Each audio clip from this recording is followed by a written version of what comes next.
거대한 은하계를 다루는 작품인 만큼 스타워즈 세계관에는 수많은 비인간 혹은 인간형 종족들이 있죠. 그만큼 그들 종족들만의 이름이나 특징, 재미있는 사실 등을 더 알아보고 싶을 때가 많습니다.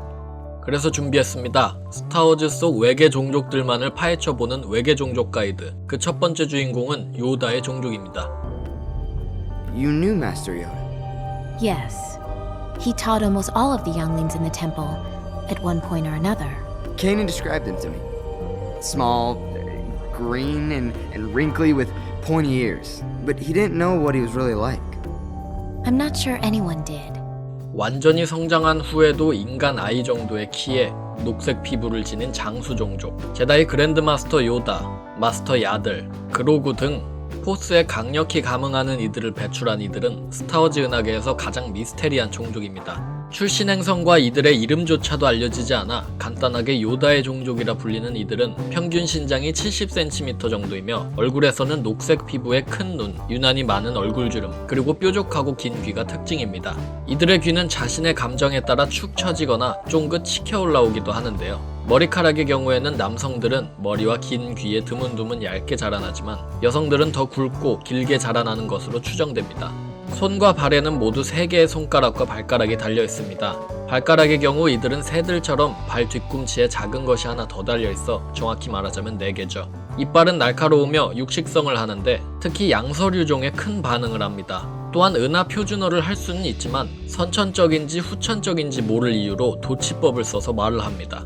요다의 종족은 제다이 마스터 이븐 피엘로 유명한 라닉 종족과 굉장히 닮아 있어 실제로도 많은 기록에서 요다를 라닉 종족이라고 잘못 기술하기도 하는데요. 하지만 라닉 종족은 유인원에서 진화한 인간형 종족이고 요다의 종족은 양서류나 파충류에서 기원된 것으로 추정되기 때문에 두 종족 간의 외형적 공통점은 그저 우연이라고 볼 수 있겠습니다. 요다의 종족은 아주 오랫동안 장수하는 종족입니다. 이들 종족에서 가장 유명한 존재인 요다는 고공화국기 이전부터 제다이의 길을 걷기 시작해서 은하제국기 시점에 약 900살의 나이까지 생존했는데요. 때문에 이들은 50년을 살아도 유아기에 지나지 않지만 의사소통의 경우에는 아주 복잡하고 정교한 소통체계를 지니고 있어 어린 나이에도 포스를 통해 상대방과의 대화가 가능합니다.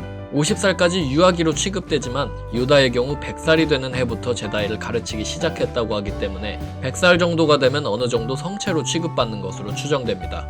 요다의 종족 구성원들은 스타워즈 은하계에서 정말로 흔치 않은 존재들이지만 발견되는 모든 구성원들이 포스에 감응하고 있기 때문에 기본적으로 포스에 대한 잠재력이 아주 높다고 추정할 수 있습니다. 앞서 말했던 요다는 제다이 기사단 내에서도 전설적인 기사로 추앙받으며 무수한 제자들을 배출한 그랜드 마스터로 해당 종족의 가장 대표적인 인물이었습니다. 또 다른 제다이 마스터 야들은 요다의 종족 여성 구성원으로 나부 사태 시점까지 제다이 고등평의회원으로 앉아있었으나 캐넌 세계관에서는 영문 모를 이유로 점차 제다이로서의 활동을 줄여나가다가 잠적했고 레전드 세계관에서는 나부 전투 6년 후에 생체병기로부터 시민들을 구하기 위해 자신을 희생하면서 사망합니다. 최근에는 공화국 말기에 태어난 어린 구성원인 그로구 또한 신공화국기의 만달로리안 현상금 사냥꾼과 함께 우주를 누비고 있습니다. 그로구는 아직 50살에 불과하지만 텔레키네시스와 포스 치유 등의 다양한 능력을 사용할 수 있는 존재로 묘사되며 제국잔당은 이런 그로구를 이용하여 생체 실험을 하기 위해 그의 뒤를 쫓습니다. 레전드 세계관의 구공화국기 시절에는 몇 명의 구성원들이 더 존재했는데요. 단투인 행성의 제다이 평의회 수장으로 앉아있었던 반다 토카, 제다이 마스터이자 함대 지휘관이었던 오텍, 제다이 기사 민치 등이 존재합니다. 사실 요다의 종족이 이토록 신비롭고 아무런 정보도 밝혀지지 않은 사례가 된 데에는 세계관 창조자인 조지 루카스의 영향이 가장 컸습니다. I never